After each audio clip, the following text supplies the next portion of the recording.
ये बेसिकली एक इफेक्ट था जो कि एक इटालियन फिजिस्ट ने डिस्कवर किया जिसका नाम था गुवानी वेंटूरी। इसने इस इफेक्ट को डिस्कवर किया और उस इफेक्ट की बेस पे यहाँ पे एक रिलेशन हम लोग सीखने जा रहे हैं जिसका नाम है वेंटूरी रिलेशन। इफेक्ट क्या था? एक बड़ा सादा सा सिंपल सा इफेक्ट था जिसमें वेंटूरी ने क्या देखा कि जब एक फ्लूइड किसी भी non uniform cross sectional area के पाइप में से मूव करते हुए आगे की तरफ जा रहा होता है और अगर उस पाइप का क्रॉस सेक्शनल एरिया कम हो जाए तो उसके एरिया के कम होने की वजह से वहां पे प्रेशर भी डिक्रीज हो जाता है। यानी हमने जो सेकंड एप्लीकेशन देखी थी उस एप्लीकेशन में हमने देखा था कि जहां पे स्पीड ज्यादा हो जाती है वहां पे प्रेशर कम हो जाता है। अब हम उसको एक नए अंदाज में देख रहे हैं। हम कह रहे हैं कि जहां पे क्रॉस सेक्शनल एरिया कम हो जाता है वहां पे प्रेशर डिक्रीज हो जाता है। ये वो इफेक्ट था जो गुवानी वेंटूरी ने डिस्कवर किया और उस इफेक्ट की ही बेस पे हम लोग ये रिलेशन देखने जा रहे हैं। तो इसको समझते हैं और अपने इस रिक्वायर्ड रिलेशन की इक्वेशन को भी ड्राइव करते हैं। लेकिन उससे पहले हम चलते हैं इस फिगर को और इस फिगर को एक्सप्लेन करते हैं। ये आपको एक non uniform cross sectional area का एक पाइप नजर आ रहा होगा जिसका ये वाला पोर्शन आपको नजर आ रहा है। यहाँ पे जो क्रॉस सेक्शनल एरिया है इसे मैं A1 के साथ डिनोट कर देता हूँ और यहाँ पे जो क्रॉस सेक्शनल एरिया है इसे हम लोग A2 का नाम दे देते हैं। इस फिगर में थोड़ी सी एग्जेजरेशन हुई है इस सेंस में कि हमने इन एरियाज को यहाँ पे आपको सिर्फ समझाने के लिए कंपेरेबल साइजेस पे बनाया हुआ है। अदरवाइज जो A1 एरिया है that is very much larger as compare to A2। A1 A2 की निस्बत बहुत ज्यादा बड़ा एरिया है। अब अगर हम इसको देखते हैं तो यहाँ पे हमें स्ट्रीमलाइंस नजर आ रही है। हमने पढ़ा था अपने पुराने पिछले वाले लेक्चर्स के अंदर कि स्ट्रीमलाइन उस पाथ को कहते हैं जिस पाथ पे आपके फ्लूइड के मॉलिक्यूल्स मूव करके आगे जा रहे होते हैं। तो यहाँ पे आपको ये ब्लू कलर में स्ट्रीमलाइंस नजर आ रही होंगी कि हमारे मॉलिक्यूल्स इस पाथ को मूव करते करते इस पाथ पे मूव करते करते आगे की तरफ जा रहे हैं। अब ये जो स्ट्रीमलाइंस है अगर आप इनको देखें तो ये भी सजेस्ट कर रही हैं कि हमारी यहाँ पे जो फ्लूइड की मोशन है वो एक स्टेडी मोशन है। तो हम इसको ही एक्सटेंड करते हैं और अपने assumptions को थोड़ा सा इलेबोरेट करते हैं कि यहाँ पे जो हमारा फ्लूइड फ्लो कर रहा है सबसे पहले तो उसका जो फ्लो है वो एक स्टेडी फ्लो है। हम लोगों ने इस चैप्टर के शुरू वाले आर्टिकल्स में ये चीज सीखी थी कि अगर हर पार्टिकल एग्जैक्टली उसी पाथ पे मूव करते हुए आगे की तरफ जाए जहां से उससे पहले जाने वाले पार्टिकल्स गुजर चुके हैं तो इस तरह के फ्लो को स्टेडी फ्लो कहते थे। और एक और एजम्पशन भी है यहाँ पे कि हमारा जो फ्लूइड इसके अंदर मौजूद है वो इनकम्प्रेसिबल है।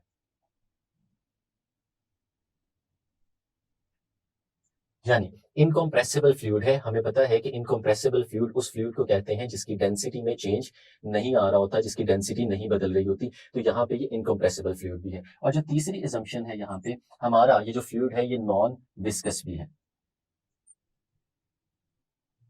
नॉन विस्कस होने का क्या मतलब है कि इसकी अंदर जो लेयर्स हैं उनके दरमियान फ्रिक्शन जीरो है। कॉफिशिएंट ऑफ विस्कोसिटी इस केस में हम लोगों ने जीरो कंसीडर किया हुआ है। तो ये तीन कंडीशंस फुलफिल हो रही हैं हमारे उस फ्लूइड के लिए जो इसके अंदर फ्लो कर रहा है। यानी वो एक स्टैंडर्ड आइडियल फ्लूइड है जो इसके अंदर मूव करते हुए आगे जा रहा है। अब इस फ्लूइड को अगर हम लोग इसका एनालिसिस करें तो हम लोग देखते हैं कि ये जो क्रॉस सेक्शनल एरिया आपको A1 नजर आ रहा है इसमें जो स्ट्रीम लाइंस है हमारे फ्लूइड की उनके दरमियान फासला ज्यादा है। और जैसे जैसे हम आगे की तरफ चलते जा रहे हैं और हमारा क्रॉस सेक्शनल एरिया डिक्रीज होता है तो हम देखते हैं कि हमारी स्ट्रीम लाइंस जो एक दूसरे से दूर थी वो अब एक दूसरे के करीब आना शुरू हो गई है। और फिर जब क्रॉस सेक्शनल एरिया इंक्रीज करता है तो फिर वही होता है कि स्ट्रीम्स एक दूसरे से दूर चली जाती हैं। अब हम लोगों ने अपने प्रीवियस लेक्चर्स में ये बात भी सीखी थी कि जब हमारी स्ट्रीम लाइंस एक दूसरे के करीब होती हैं तो उसका मतलब होता है कि हमारे फ्लूइड ज्यादा स्पीड के साथ मूव कर रहे हैं। और जब स्ट्रीम लाइंस एक दूसरे से ज्यादा फासले पे होती हैं तो इसका मतलब होता है कि हमारा फ्लूइड कम रिलेटिवली कम स्पीड के साथ मूव कर रहा है। तो अगर फिर हम इसी चीज को यहाँ पे देखें तो हम लोग कह सकते हैं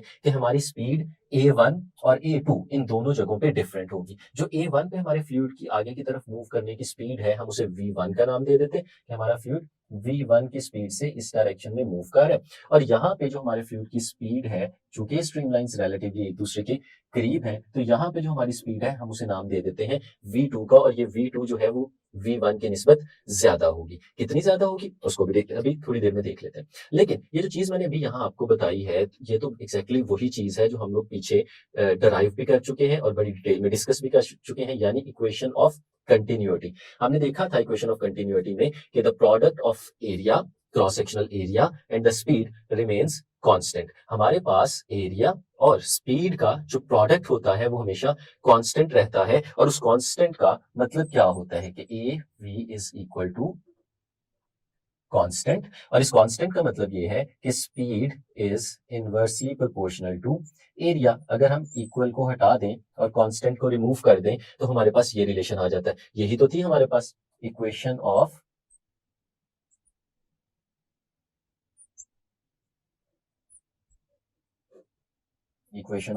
कंटिन्यूटी। तो ये रिलेशन हमें यहां से पता चला, यानी हमारा जो फ्लूइड इसके अंदर मूव कर रहा है, उस मूव करते हुए फ्लूइड के केस में यहाँ पे स्पीड इनिशियली कम थी, और जब क्रॉस सेक्शनल एरिया कम हो गया तो हमारी वहां पे स्पीड भी ज्यादा हो गई, जिनको हमने V1 और V2 के साथ इन दोनों स्पीड्स को यहाँ पे डिनोट किया हुआ। अब अगली चीज जो हम लोग यहाँ पे देखना चाहते हैं वो है प्रेशर। प्रेशर का क्या रिलेशन है? हम देखते हैं कि अगर हमने किसी जगह पे प्रेशर को मेजर करना हो तो हम उसको मेजर करने के लिए कोई ना कोई डिवाइस यूज करते हैं जो हमें बताती है कि किसी स्पेसिफिक पोजीशन के ऊपर कितना प्रेशर है। वो हम किस तरह से मेजर कर सकते हैं? लेट्स सपोज हमारे पास एक कंटेनर है कुछ इस शेप का, और इसके अंदर हमने कोई लिक्विड प्लेस किया हुआ है।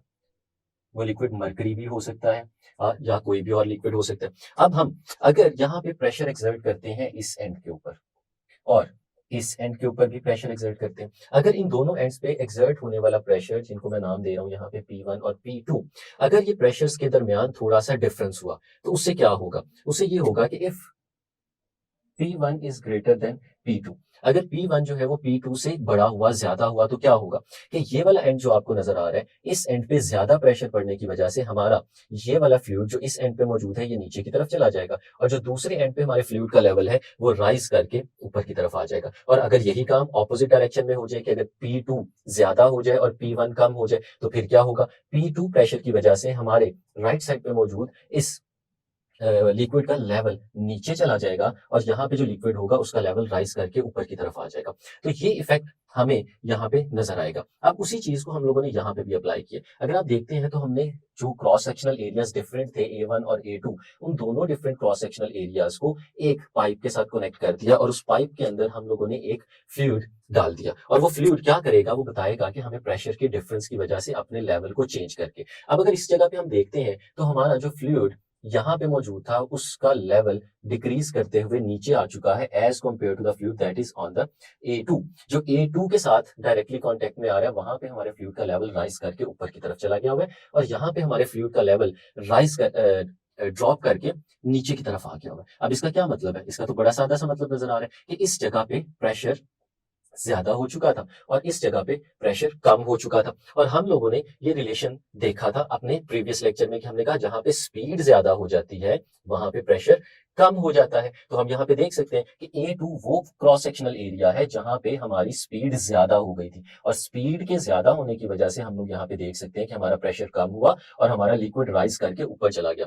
और ये वो रीजन है जहां पे हमारी स्पीड कम है और प्रेशर स्पीड के कम होने की वजह से ज्यादा हो चुका है, इसलिए यहाँ पे आपको लिक्विड का लेवल रिलेटिवली लोअर नजर आ रहा होगा। तो ये वो इफेक्ट था जो हमें सबसे पहले वेंटूरी ने डिस्कवर करके दिखाया, और इस इफेक्ट को हम पीछे वाले से थोड़ा सा डिफरेंट अंदाज में लिखेंगे। क्या कि हमारे पास जो प्रेशर होता है किसी भी एंड पे, that is directly proportional to the cross sectional area, कि जहां पे एरिया ज्यादा हो जाएगा वहां पे प्रेशर भी ज्यादा हो जाएगा, और जहां पे एरिया कम हो जाएगा वहां पे प्रेशर भी कम हो जाएगा। तो हम लोग इन सारी चीजों को अब एक साथ रिलेट कर सकते हैं कि हो क्या रहा है। अगर एरिया बढ़ता है तो स्पीड कम हो जाती है, और स्पीड कम होती है तो प्रेशर ज्यादा हो जाता है, और अगर एरिया कम होता है जैसे यहाँ पे नजर आ रहा है हमारे पास, तो वहां पे स्पीड ज्यादा हो जाती है, और अगर स्पीड ज्यादा होती है तो उसकी वजह से प्रेशर कम हो जाता है। तो अब अगर डायरेक्ट बीच में से हम स्पीड को एलिमिनेट कर दें और प्रेशर को एरिया के साथ रिलेट करके देखें तो हमारे पास ये रिलेशन बनता है कि प्रेशर और एरिया के दरमियान हमें डायरेक्ट रिलेशन नजर आता है, और ये है हमारा वेंटूरी इफेक्ट। अब इस वेंटूरी इफेक्ट को हम आगे ट्रांसलेट करेंगे वेंटूरी रिलेशन के अंदर। इससे जो हम रिलेशन बना सकते हैं वो क्या हो सकता है? उसके लिए, क्योंकि ये एप्लीकेशन है बर्नौलीज थ्योरम की, तो हम हमारी बर्नौलीज इक्वेशन को एक दफा दोबारा यहाँ पे लिखते हैं। तो यकीनन आप लोगों ने पिछले लेक्चर्स में याद कर ली होगी, हमने पढ़ा था कि pressure plus half rho V1 square plus rho GH1 is equal to pressure plus half rho V2 square plus rho GH2। हम लोगों ने सीखा था कि pressure kinetic energy per unit volume and potential energy per unit volume, इन सब का सम हमेशा कांस्टेंट रहता है, जो कि हमारी बर्नौलीज इक्वेशन कहलाई थी। अब इस इक्वेशन को हम लोगों ने वेंटुरी रिलेशन के अंदर कन्वर्ट करके देखने की वो किस तरह बनती है। तो यहाँ पे देखते हैं, हम लोगों ने ये देखा कि ये v1 है हमारे पास और यहाँ पे स्पीड v2 है। अगर हम इन दोनों एंड्स की हाइट को देखना चाहें, हम लोगों ने अपने प्रीवियस लेक्चर्स में ये बात सीखी थी, दोबारा से बताता हूँ कि अगर ये हमारे पास लेट्स सपोज कंसीडर करें कि ये ग्राउंड लेवल है और इस ग्राउंड लेवल से आपने अपने इस non uniform cross sectional area का जो पाइप है इसकी हाइट को डिटरमिन करना है। तो हाइट इसकी अगर डिटरमिन करना चाहें आप इस क्रॉस सेक्शनल एरिया की या इस क्रॉस सेक्शनल एरिया की, तो हमने देखा था कि वो हाइट हमेशा मेजर की जाती है फ्लूइड के सेंटर से। और अगर ये पाइप हमारा हॉरिजॉन्टल पाइप हो, हॉरिजॉन्टल, अगर ये पाइप हमारा हॉरिजॉन्टल पाइप हो तो इसका मतलब है कि जो हाइट मैं यहाँ पे h1 कंसीडर कर रहा हूँ और जो हाइट मैं यहाँ पे h2 कंसीडर कर रहा हूँ, ये दोनों हाइट्स एग्जैक्टली इक्वल कंसीडर होंगी, क्योंकि हमने हाइट्स उनकी मेन पोजीशन से लेनी होती है। तो इसका मतलब ये हुआ कि हमारी हाइट्स इस पूरे पार्ट में हॉरिजॉन्टल होने की वजह से सेम रहेगी, इक्वल रहेगी। तो हम लोग कह सकते हैं कि हमारी height h1 will be equal to h2 और वो इक्वल होगी h के। फिर हमें h1 और h2 कहने की जरूरत नहीं है, हम खाली h लिख सकते हैं। तो एक तो ये रिलेशन हम लोगों के सामने आ गया, जिसको अभी हम लोग यूज करने जा रहे हैं। दूसरी चीज, हम लोगों ने कहा कि जो एरिया है A1 that is very very greater than A2। A1 जो है बहुत बड़ा है एज कम्पेयर टू A2। तो इसका मतलब क्या हो, अगर A2 बहुत बड़ा है तो क्या स्पीड का भी कुछ इसी तरह का रिलेशन आएगा? हमें पता है एरिया जितना ज्यादा होता जाता है स्पीड हमारी उतनी ही कम होती जाती है। तो अगर हम लोगों ने ये चीज पहले से एक्सप्लेन की कि A1 is very much greater than A2, तो अगर हम इक्वेशन ऑफ कंटिन्यूटी को सामने रखें तो यहां से हम एक और रिलेशन भी बना सकते हैं, क्योंकि एरिया और स्पीड के दरमियान इनवर्स रिलेशन है। अगर A1 बहुत बड़ा है A2 से तो हम लोग कह सकते हैं कि V1 बहुत छोटा होगा V2 से, यानी V1 as compare to V2 बहुत ज्यादा स्मॉल होगी, इतनी ज्यादा स्मॉल होगी कि हम प्रैक्टिकली इसको निग्लेक्ट कर सकते हैं। इसकी वैल्यू हमारे पूरी कैलकुलेशन पे बहुत ज्यादा इफेक्ट नहीं डालने वाली। इस वजह से हम लोग जो V1 है इसको निग्लेक्ट कर देंगे, और निग्लेक्ट करने का एक तरीका ये है कि हम उसको जीरो के इक्वल कंसीडर कर लेते हैं। ये अप्रोक्सीमेटली जीरो हो जाएगी हमारी कैलकुलेशंस के रेफरेंस से। तो हम अब ये वैल्यूज अगर अपनी इक्वेशन के अंदर सब्सटीट्यूट करते हैं तो हमारी इक्वेशन एक नई फॉर्म में आ जाएगी।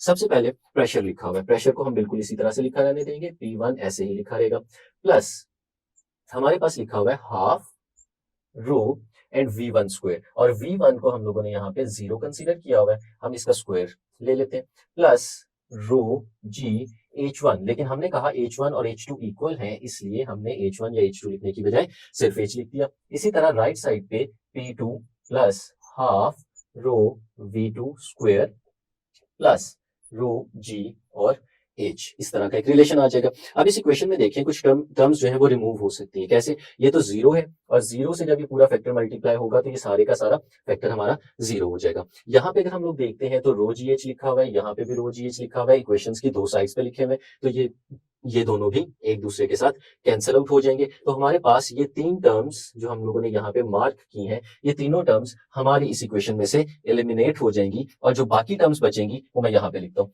कि लेफ्ट साइड पे हमारे पास बचेगा P1 is equal to P2 plus half rho V2 square. और अगर इसमें से जो हमारे पास P2 है इसको उठा के दूसरी तरफ ले जाते हैं तो P1 minus P2 is equal to half rho V2 square. हमारे पास इस तरह का एक रिलेशन बन जाएगा, जिसकी एक साइड पे अगर आप देखें तो प्रेशर डिफरेंस आ रहा है, और दूसरी साइड पे अगर हम लोग देखें तो हमारे पास आ रही है kinetic energy per unit volume. अब ये जो प्रेशर डिफरेंस आ रहा है, अगर हम अपनी इस फिगर को देखें तो हमें इस फिगर में ये प्रेशर डिफरेंस नजर आ रहा है। अगर हम देखते हैं कि ये जो रीजन हमें नजर आ रहा है, हमारा फ्लूइड इसमें इस जगह तक फ्लूइड का लेवल यहाँ तक मौजूद था, और यहाँ पे हमारा फ्लूइड इस लेवल तक मौजूद था। तो अगर हम देखना चाहें कि इन दोनों लेवल्स में डिफरेंस कितना है, तो हम इनके दरमियान मौजूद डिस्टेंस को कैलकुलेट कर सकते हैं, मेजर कर सकते हैं। तो जो डिस्टेंस हमारे पास यहाँ पे होगा वो हमें इन दोनों के दरमियान डिफरेंस को इंडिकेट कर रहा होगा। इसी तरह से वो डिफरेंस हमें यहाँ पे भी नजर आ रहा है। मतलब ये जो दो लेवल्स हैं इनके दरमियान अगर फासला आप लोग डिटरमिन कर लें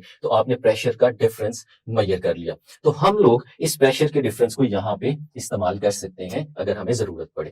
तो ये जो हमारे पास प्रेशर का डिफरेंस है वो kinetic energy per unit volume के इक्वल आता है। हम इस इक्वेशन को, इस रिलेशन को वेंटूरी रिलेशन का नाम देते हैं।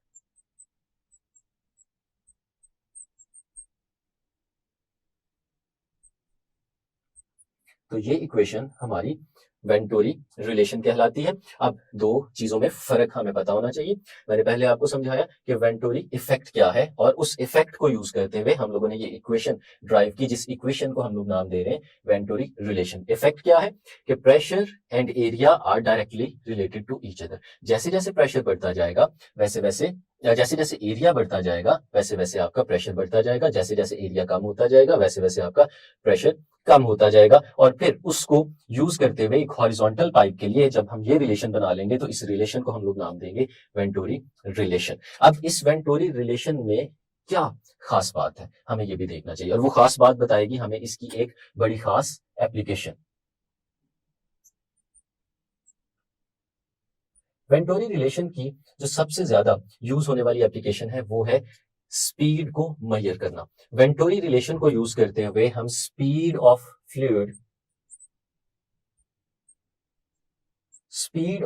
फ्लूइड को मेजर करते हैं। किस तरह से स्पीड ऑफ फ्लूइड को देखते हैं? अगर हम इसी रिलेशन को देखें जो मैं अभी कुछ देर पहले आपको बता रहा था कि हमें प्रेशर डिफरेंस का अगर पता हो, उस प्रेशर डिफरेंस को हम लोग यूज करें और हमें फ्लूइड का पता हो, तो हम इस इक्वेशन को थोड़ा सा रीअरेंज करके भी लिख सकते हैं। और रीअरेंज करने की फॉर्म में ये क्या बनेगा, हमारे पास जो 2 लिखा हुआ है यहाँ पे, ये डिवाइड हो रहा होगा तो ये दूसरी तरफ जाके मल्टीप्लाई हो जाएगा 2 टाइम्स P1 माइनस P2। और जो हमारे पास यहाँ पे रो है, डेंसिटी है, वो मल्टीप्लाई हो रही है। अगर इसको दूसरी तरफ लेके जाएंगे तो ये हमारे पास इस तरफ आके डिवाइड हो जाएगी और हमारे पास जो रिलेशन बचेगा वहां पे V2 का स्क्वायर आ जाएगा। और फिर अगर रीअरेंज करने के साथ साथ हम इसका स्क्वायर रूट भी ले लेते हैं तो V2 कुछ इस फॉर्म में हमारे पास आ जाएगा 2 times P1 minus P2 divided by row.